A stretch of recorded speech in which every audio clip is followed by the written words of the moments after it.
ہمارے معاشرے میں کیوں کہا جاتا ہے یہ عورت کی کمائی جو ہے اس میں برکت نہیں ہے؟ دیکھیں، عورت کی کمائی میں برکت نہیں ہے. آج میں یہ کانسیپٹ آپ کو بتا دیتی ہوں. بیسیکلی عورت کی کمائی کو برکت نہ ہونے کا مقصد کیوں کہا گیا. میں کوئی عالم دین نہیں ہوں، لیکن میں نے کیونکہ قرآن پاک کو 7 مرتبہ ترجمے سے پڑھا ہے، میں مختلف کتابیں پڑھتی ہوں، میری نالج ہے، میں نالج کے حساب سے بات کرتی ہوں، غلط بات نہیں کرتی. مجھے امید ہے کہ میرے سننے والے جو ہے وہ آج اس بات تک پہنچ جائیں گے کہ عورت کی کمائی میں برکت کیوں نہیں ہے. ہم کرائے کے مکان میں رہتے ہیں، کرایہ دیتے ہیں، بل دیتے ہیں، وہ مکان ہمارا نہیں ہے. ہم کسی کے مکان میں رہتے ہوئے اس کے مکان کو سجاتے ہیں، اسی کو وہاں رہنے کے جو ہے وہ پیسے پے کرتے ہیں اور ہم وہاں پہ کرایہ دار کہلاتے ہیں، جبکہ ہمیں تو وہاں کا مالک کہلانا چاہیے کہ ہم وہاں کے پیسے دیتے ہیں. صرف در و دیوار میں رہنے کے پیسے، صرف زمین پہ چلنے کے پیسے، اپنا ہی سامان رکھ کے اس پہ سونے کے پیسے، یہ ہے کرایہ دار. یہی نوعیت ہے ایک عورت کی. یہی ہے ایک عورت کہ جب وہ بیوہ ہو جاتی ہے، مجبور ہو جاتی ہے، اس کا کوئی سہارا نہیں ہوتا، کوئی گھر میں کمانے والا نہیں ہوتا، کوئی باپ کا سایہ سر پہ سے ہٹ جاتا ہے، کوئی شوہر نہیں رہتا، کوئی بڑا بھائی نہیں ہوتا، تو عورت کمائے نہ تو پھر کہاں سے کھائے؟ اور اگر اس کے بچے بھی ہیں تو پھر وہ کہاں جائے؟ اسلام نے ان عورتوں کی کمائی کو یہ قرار نہیں دیا کہ جو مجبور ہیں، جن کے سر پہ جو ہے وہ ایک مرد کا سایہ نہیں ہے، اگر وہ کمانے کے لیے نکلتی ہیں، جیسے میں کماتی ہوں، میں ایک ڈاکٹر بھی ہوں، میں ایک اینکر پرسن بھی ہوں، عزت سے کماتی ہوں، سچ بولتی ہوں، حق کا کھاتی ہوں، کسی کے پیسے نہیں لیتی اور نہ کسی سے ناجائز لیتی ہوں. اور آج تک ماں نے بھی یہی سکھایا اور ہم نے بھی حق حلال کا کھایا. تو حق حلال سے بھائی صرف روٹی پوری ہوتی ہے، حق حلال سے لینڈ کروزر نہیں آتی. ابھی بھی ڈاکٹر نبیہ جو ہے وہ آلٹو میں بھی آ جاتی ہے.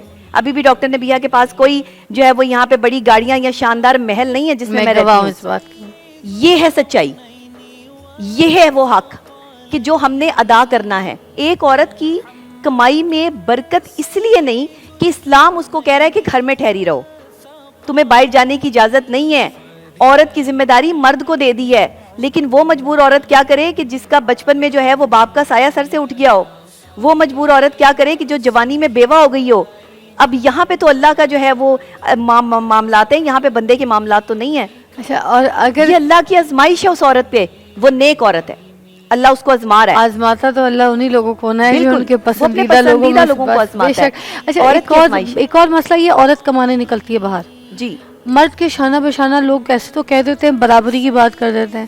جب کمانے نکلتی ہے تو سیلری وائز دیکھو تو عورت کی سیلری کم ہے، وہی کام اگر مرد کر رہا ہے اس کی سیلری زیادہ ہے. بالکل ایسے. عورت کو نیچے ہی دکھاتے رہیں گے. بالکل بالکل آپ صحیح کہہ رہی ہیں. محنت دونوں برابری کی کر رہے برابری کی کر رہے ہیں، مگر نہیں، سیلری وائز اس کو کم دیں گے کم دیں گے. تو مرد کی سیلری زیادہ ہوگی. میں نے یہاں تک دیکھا ہے کہ ہم کسی پروگرام میں جاتے ہیں نا اور کوئی مرد اینکر بیٹھا ہوتا ہے تو وہ پہلے عورت کا تعارف کروانے کی بجائے مردوں کے تعارف سے جو ہے وہ بات شروع کرتا ہے. جی جی، یہ ہمارا اسلامی جمہوریہ پاکستان ہے، ہمارا اور اسلامی جمہوریہ پاکستان ہے، اور یہ ہمارے یہاں عورت کی عزت ہے کہ آپ کے ہاں عورت بیٹھی ہے، کہتے ہیں لیڈیز فرسٹ. آپ کون سے آپ اس جملے کے ہی خلاف ہیں، آپ اس جملے کے ہی مخالف ہیں. یہ کیوں کہتے ہیں پھر لیڈیز؟ آپ ایک مرد ہوتے ہوئے اگر عورت کی عزت نہیں کرتے. آپ کے شو میں ایک عورت آئی ہے، وہ عورت جو ہے وہ بیٹھی ہوئی ہے اور وہ دیکھ رہی ہے کہ 4 مردوں کے تعارف ہو رہے ہیں، اس کے بعد آپ اس کا تعارف کرا رہے ہیں، تو فائدہ کیا ایسی وہاں پر بیٹھنے کا؟ کیا بات ہے جی. ایک بریک کے بعد ملتے ہیں. آج ہمارے پاس نبی علی خان موجود ہیں. آج کا ٹاپک ناظرین جو ہے اس میں آپ شامل ہو سکتے ہیں. ہمارا ٹاپک ہے کہ عورت کی کمائی میں برکت نہیں ہے. عورت کام کرنے باہر نکلے تو یہ اچھی عورت نہیں ہے. آج کی عورت اگر باہر معاشرے میں شانہ بہ شانہ مرد کے کام کر رہی ہے تو وہ خراب ہے. بریک کے بعد بات کرتے ہیں اس پر. صلی وسلم دائما ابدا على حبيبك خير الخلق كلهم.